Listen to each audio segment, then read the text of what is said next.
Hello and welcome. May is globally recognized as Mental Health Awareness Month. It is a time dedicated to reducing stigma, raising awareness about mental well-being, and providing crucial education. The international symbol of mental health awareness is the green ribbon, which represents growth, renewal, and new life. So this evening, I'm really pleased that we have Stedroy Perkins, who is a mental health advocate. Good evening, Stedroy, and I hope all is well. Good evening. Yeah, all is well. I'm blessed. Too blessed to be stressed. Thank you, thank That you. is it. Mm. So, Stedroy, just before we get into our dialogue, just tell us a bit about your uh, family and professional background. Okay. So first of all, yeah, I'm from Montserrat. Yeah. Um, been here in the UK for a long time, about 27, 28 years. Okay. Years. Yeah, my granny and all that. My granny, she used to sell like peanuts and sea moss and bread and all them things back home. All the Mhm. Montserrat will know her. Yeah. Sexy peanuts they call her. My Okay. dad is still there back in Montserrat. He works with the wall. Mm. Most of my family is over on the UK side now. But back in Montserrat, I went to Kinsey School as usual. Okay. Doing the whole, sports. You know, and then left and come over here to England, and then joined the military, and that's where I'm at now. Okay. Mm. So you are in fact a KPS protege. Oh yes, definitely, most definitely. Okay, Yeah. okay, Mm, thanks. mhm, So, Stedroy, mhm. as a mental health advocate, what are some simple daily practices people can use to support their mental well-being before they reach a crisis point? Okay, well, nice and easy. I got couple points that I can drop them down in points for you, like just in little bullet points, the things Mm, that people can do. So first of all, mental health is often strengthened like through small, yeah, consistent habits rather than one major inventory. Yeah. mhm, So some practical daily practice which you can use, yeah, or is included is like mainly regular sleep, because sleep is a very big one, and I love my sleep as well. And I mhm, ramp when it come to my sleep. Yeah, you need to get so sleeping is just like it's like you just refresh your mind. It's like a mobile phone. When it's dead, you plugged it in, yeah, you recharge and get you ready for the next day. So yeah, that's how your brain works as well. You need to be recharged. So you need sleep is very, very important. Yeah. Um, Good meals, yeah, be hydrated, and a movement routine. You need to exercise as well. Although you exercise your mind, you need to exercise the body as well. To keep you active as well. You know, Sometimes you need to take short screen breaks from the screen. Take a little walk sometimes just to relax your mind. Yeah, and just stay focused. Sometimes spending time outdoors, or sometimes in natural lights as well. So these are some of the things that you can just free up your mind. And practice your mindfulness, yeah, prayer, breathing techniques, what I mean, exercises, yeah, for all. I love exercise. I'm an exercise king. I make sure everyone I need to get my 30 minutes in before I go to work. Yeah. And sometimes quiet reflection as well can help you as well. It's a loads of list. I can go on for ages, just keep yeah, dropping it down, but I yeah, don't wanna um what I mean, overdo it, yeah. Okay, that's fine. Mhm. So, how can families, workplaces, schools, and faith communities create safer spaces for open conversations about mental health? Yeah. What can they do? What can I do? Sometimes you just have to, as I said, normalize the conversation about emotions, yeah, from an early age. So get them familiarized, about mental health. Just have little conversation.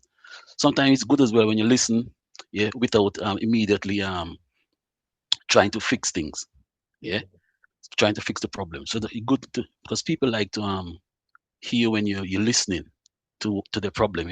Someone listen with interest. At least say, "Oh, he's listening to me. He's actually understand what I'm saying." instead of trying to fix the problem straight away. Same again, avoid shame, yeah, based language like be strong or get on or get over it. Those are the things that you don't want to tell people, you know what I mean? You need to tell people, you know what I mean? I'm here for you, you know what I mean? I can help if you need it, stuff like that, try and just be there for them. Encourage leaders to speak openly, yeah, about well-being, yeah. Then again, provide mental health days and flexible support policies as well in the workplace as well. So and people can have time for that as well. And then you can train managers to recognize distress and response, yeah, compassionately.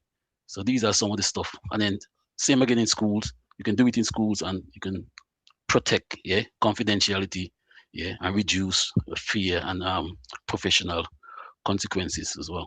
Yes. So Okay. yeah, so those are a couple of stuff you can actually do. Yeah. You know what I mean? Yeah. And of course, we can certainly do that within our places of worship as well, That's it. That's it. Yeah. because in many of the places we do have professional health workers, social care staff, where Uh, I think people are in a safe place that they recognize. So yeah. that's a leadership Oh yeah, that's it. position to be Yeah, yeah, taken, isn't it, really? yeah, yeah. In the faith, yeah, definitely. And sometimes I can emphasize compassion rather than stigma. You know what I mean? Absolutely. That's Yeah. And empathy, oh, there you go. is Yeah, important. definitely. So, Yeah. what are the most common misconceptions about mental health that still prevent people from seeking help or support? Some of the problems are like some people will say like mental health problem are a sign of weakness. You know what I Okay. mean? So when you say, "Oh, you're weak," you know what I Right. mean? You don't want to let your problem out because people gonna call you weak. And like for men as well, men Yeah. is very is the Yes. we men think we're the dominant one. You know what I mean? Yeah. I'm just a man. I'm the big dog of the family. So I need to be strong for everyone else. But you need to be strong for yourself as well. Yeah. Yeah, so you need to be there. Um, you should handle it. Sometimes they say, "Oh, you should handle it on your own." Stuff like that. They tell you. You know what I mean? But there's always help there to help Mm. for people. You know, only they usually say sometimes like only severe cases deserve help. Right. Hey, mental health is you got different stages of mental health. You know what I mean? Because if I have my watch on and I bought it for £500 or maybe £1,000, I would say, and then I walk outside and I hit it on the door or on the wall, just bang my hand on the wall. Hey, that's mental health right there. I'm telling you, it's kicking in. You know what I mean? So those are just little mental health. But then you can you can fix that. You can come because straight away you wake up in the morning in green, you're in the green zone, and then as soon as you walk out the door, you can end up in the red zone. Yeah. But with good coping mechanisms, you can come back around, back into the green. Just breathe. You know what I mean? Just do something that you like, and it brings you back. Same again as I said with the topic as well. You say young people, yeah, are just being dramatic. So these are some of the things people will say. You know what I mean? Or sometimes they will say if someone looks successful, they must be fine. You know what I mean? And, you know what I mean? So and then again, you can say like it's like I'm the one that keep asking people, "How you doing? How you doing? Mm. Hey, how are you, Rudy? Everything is good." But then again, nobody ever asks me how am I doing. You know, you know what I mean? Because I'm always laughing Yeah. and Yeah. giving jokes. They think I'm fine. You know, but nobody ever asks you, and then that's when you know what I mean. And that's that, as I said with men, because sometimes men don't like to speak. Men always trying to hold it down. Yeah. Yeah. And then other again, you still have medication changes. Yeah, Mm. your personality as well. So Mhm. that can be one of the misconceptions as well. And then Okay. faith, willpower, yeah, Yeah. or positive alone should solve everything. So these are some of the points, you know what I mean, you can look into or you can see there for the misconceptions. Okay. Mm, So, for someone supporting a friend, colleague, or family member experiencing mental health challenges, yeah, what are the best ways to offer meaningful support without judgment? without Because judgment. what we're really asking there, who cares for the carer? Yeah, there you go. Yeah, definitely. So what it is then? So for helpful approaches, yeah, could include stuff like checking regular. and sincerely. Yeah, that I just say just checking on. Not because I walk in the morning. As I said, you're walking in the morning to work, and if someone passing you, you'll say hi, and then you walk away, and that's it. You leave it like that. You know what I mean? If you stand there and just give it 2 minutes and say, Yeah. Sure. hi, hey, good morning, how are you doing? I say, oh, I'm good. It's always your weekend. Bloody hell, before you know it, that person will comes out because he's like, wow, Exactly. somebody cares, But Yeah. if you just say hi and walk go by, you don't just like, what I mean? Sometimes we need to check in, what I mean? Yeah. Although you're looking good, that doesn't mean you're good. Yeah. I'm always, to me, with me, I always tell people I'm blessed, too blessed to be stressed. But they keep telling me, well, how are you though? You know what I mean? We all are blessed, but how are you? And that's very good sometimes, you know what I mean? So listen more than you speak. So when people talking to you with the problems, yeah, you do 80% listening and 20% talking. Yeah. So more listening, yeah, before you speak. Once you start speaking, you take over the problem and you start trying to fix it instead of let the person let out his or her anger so you can understand what they're saying. Yeah. Avoid compassionate or quick solutions. Yeah. Mhm. And avoid promises as well.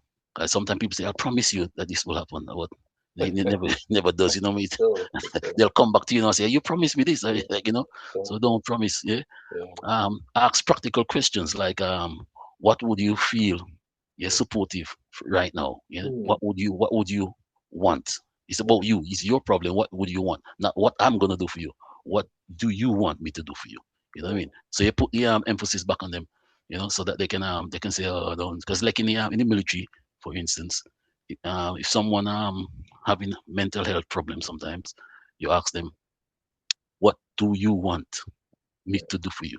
And Yeah. then, or because if I just said, oh, okay, let's go, I'll take you to the padre. He or she might be religious, so he said, I don't want to see the padre. I Yeah. say, let's go to the welfare.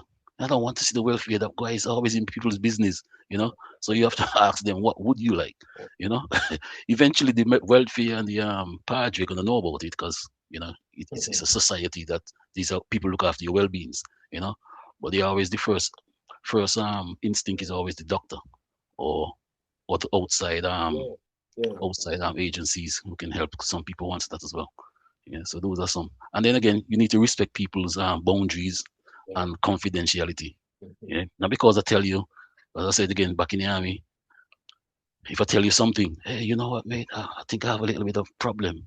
As soon as I tell you that, you're going in the naffy or going in the cookhouse, and then you start broadcast, yeah, steady. that guy, the guy, the guy, that guy is going. You know what I mean? I start. You know what I mean? So sometimes you need to call out people. You know what I mean? You need to fight people, as in not physically fight them, but you know what I mean? Challenge them.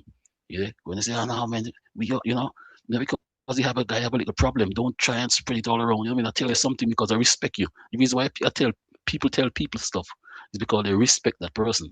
Because if I don't respect you, I won't tell you nothing, But then I tell you and then you go around telling people, Yeah. so you Great, just need great to respect. compliment.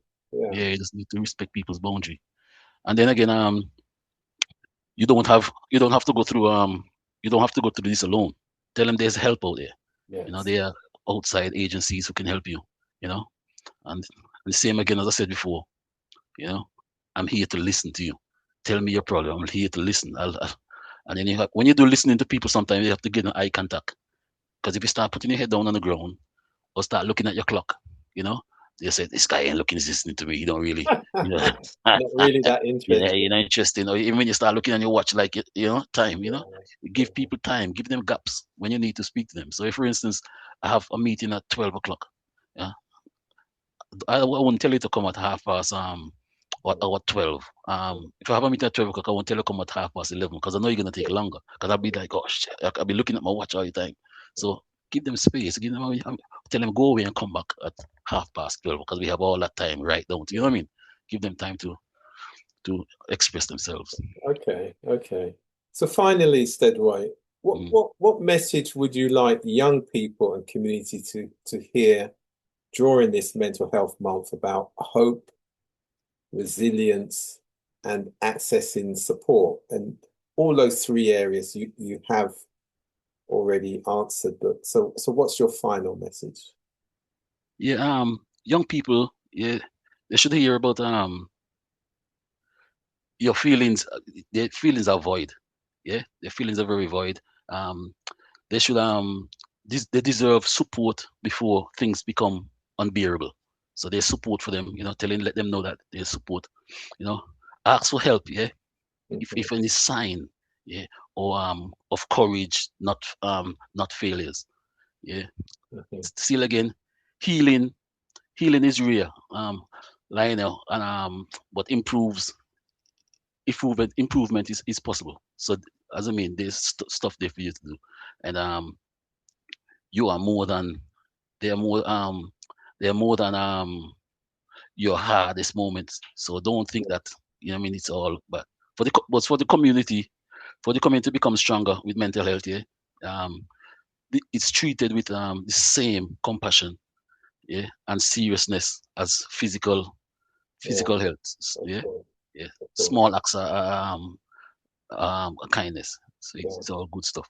So yeah, I mean, so we just need to just let the young people know that there's help out there. Don't make them feel as if they're on this by themselves. There's help for them. And the same again, as I said, openness, connections can genuinely save lives. Yeah, So absolutely. that saves lives. So what we're saying is treat people with kindness, compassion, That's it. and with humanity. That's it. Definitely. So thank you very much, Stedroy Perkins, mental health advocate, for this May Mental Health Awareness Month. Thank you and goodbye. My pleasure. Thank you for having me. Bye.